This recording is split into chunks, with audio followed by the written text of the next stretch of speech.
প্রতিদিন সকালে আমি যখন ঘুম থেকে উঠি, আমার সামনে কয়েকটা পরিচয় এসে দাঁড়ায়।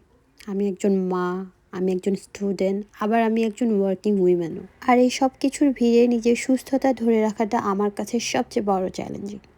অনেকে আমাকে জিজ্ঞেস করেন, একসাথে এত কিছু কিভাবে সামলাই?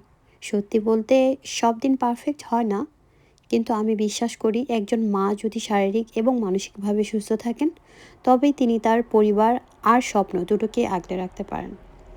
আজকের ব্লগটা শুধু আমার সারাদিনের দৌড়ঝাঁপ নিয়ে নয়, বরং সেই সব মায়েদের জন্য যারা নিজের স্বপ্ন আর দায়িত্বের মাঝে ব্যালেন্স করতে গিয়ে হিমশিম খাচ্ছেন। আমি এখানে কাউকে উপদেশ দিতে আসিনি, কিংবা অর্ডারও করতে আসিনি। আমি জাস্ট আমার অভিজ্ঞতাটা শেয়ার করতে এসেছি। আমি যদি পারি তবে আপনিও পারবেন। চলুন তাহলে দেখে নেওয়া যাক আমার ইউনিভার্সিটি লাইফের ব্যস্ত একটা দিন আর আমার হেলদি লাইফস্টাইলের কিছু ছোট ছোট রহস্য। শুরু করা যাক আজকে, যেটা আমি বাইরে থাকলে মেনটেন করার চেষ্টা করি। সকালবেলা ঘুম থেকে উঠে ফ্রেশন আপ হয়ে জাস্ট কফিটা বানাতে পেরেছি, এরপরে চলে আসতে হয়েছে। আর রাতে সারাটা রাত তেমনভাবে ঘুমাতেও পারিনি। এনিওয়েজ, ভাগ্যটা খুবই ভালো ছিল যে আমি ট্রেনটা মিস করিনি। এন্ড অফ দ্য টাইমে আমি ট্রেনে উঠতে পেরেছি, এটা অনেক অনেক বেশি আমাকে ফিল করাচ্ছিল। আমি lucky at that moment. Anyways, আজকে আমার একটা প্রেজেন্টেশন ছিল, আমাকে অ্যাসাইনমেন্ট সাবমিট করতে হবে। এই জন্য আমি ট্রাই করছিলাম যে যতটুকু পারি আমি পড়তে পড়তে যাব আর কিছু কারেকশন করব।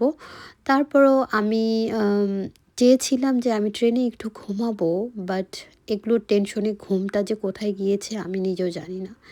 যেহেতু আমি কিছু খেতে পারিনি, তাই আমি এখানে কিছু নাটস তার আগের দিন রাত্রে অর্গানাইজ করে রেখেছিলাম।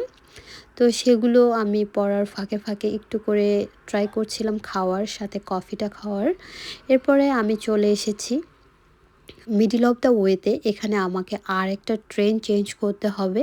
এই স্টেশনটা এত বেশি জমজমাট আর গর্জিয়াস যে দেখলে অনেক বেশি ভালো লাগে। তো আমার আরেকটা ট্রেন চেঞ্জ করে আমি আমার গন্তব্যে চলে এসেছি, আমার ইউনিভার্সিটিতে। আমার সব কিছু শেষ করে আমি প্রেয়ার রুমে, আমার নামাজের টাইম হয়েছিল, তো আমি প্রেয়ার রুমে চলে এসেছি। এখানে আসে এত বেশি শান্তি লাগছিল, আমি ভেবেছিলাম কেউ হয়তো আছে, তাই আমি একটু হেজিটেশন ফিল করছিলাম। আলহামদুলিল্লাহ কেউ ছিল না, তাই আমি আমার নামাজটা শেষ করে নিয়েছি। আর নামাজের আগেই আমার প্রেজেন্টেশন, আমার ওখানে যেহেতু ফোন অ্যালাউ করে না, সো আমি কোনো ক্লিপই নিতে পারিনি।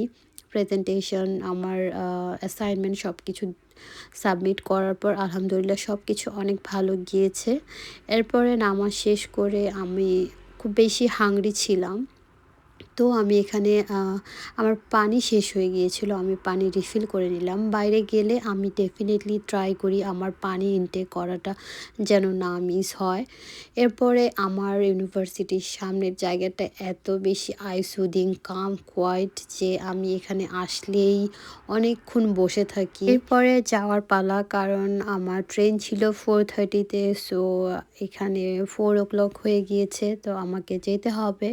এরপরে আমি আমার জ্যাকেট নিয়ে সব কিছু নিয়ে বের হয়ে গেলাম। যেতে যেতে একটা প্লেস, এই জায়গাটা আমি কখনোই আসি নাই। এটা মানে ইউনিভার্সিটি থেকে বের হতেই ছিল, আমি কখনোই দেখি নাই। দেখে আমার এত বেশি ভালো লাগছিল যে এটাকে ক্যাপচার করে নিলাম। আজকে ইউনিভার্সিটিতে আসার পরে এত বেশি টাইমটা হয়ে গিয়েছিল যে কোথাও যেতে পারিনি, আর কারোর সাথে তেমনভাবে মিট করতে পারিনি। জাস্ট 2-3 পিপলের সাথে একটু কথা হয়েছে, জাস্ট হাই হ্যালো, কারণ আমার ট্রেনের টাইম হয়ে গিয়েছিল। এরপরে আমি মরিসনে গিয়ে আমার লাঞ্চটা নিয়ে নিলাম। আর আমার এই বাগেটটা এত বেশি ভালো লাগে, এত বেশি ইয়ামি লাগে যে কি বলবো, যদিও আমি পুরোটা ফিনিশ করতে পারি নাই। আজকে আমি একটা ব্যানানা খেয়েছি, সাথে একটা বাগেট খেয়েছি। তাই বলে সব কিছু একসাথে খাইনি, টাইম টু টাইম খেয়েছি। আমি ইউনিভার্সিটি থেকে বের হওয়ার আগে ব্যানানাটা খেয়ে তারপরে মরিসনে গিয়েছিলাম। মরিসন থেকে ওখানে আমার মিল ডিলটা নিয়ে তারপরে আমি স্টেশনে আসি। এরপরে আমি স্টেশন থেকে এখানেও আমি তেমন রেস্টও নিতে পারি নাই। আমি আসতে না আসতেই ট্রেনটা চলে এসেছে, তো আমি এখানে ট্রেনে উঠেই আমার বাগেটটা হাফ খেতে পেরেছি, আর হাফ আমাকে ফেলে দিতে হয়েছে। তারপরে আমি দেখি আবার আমার পানি শেষ হয়ে গিয়েছে, তো আর কি করার, পানি তো রিফিল করতেই হবে। সো পানিটা রিফিল করে ফেলি।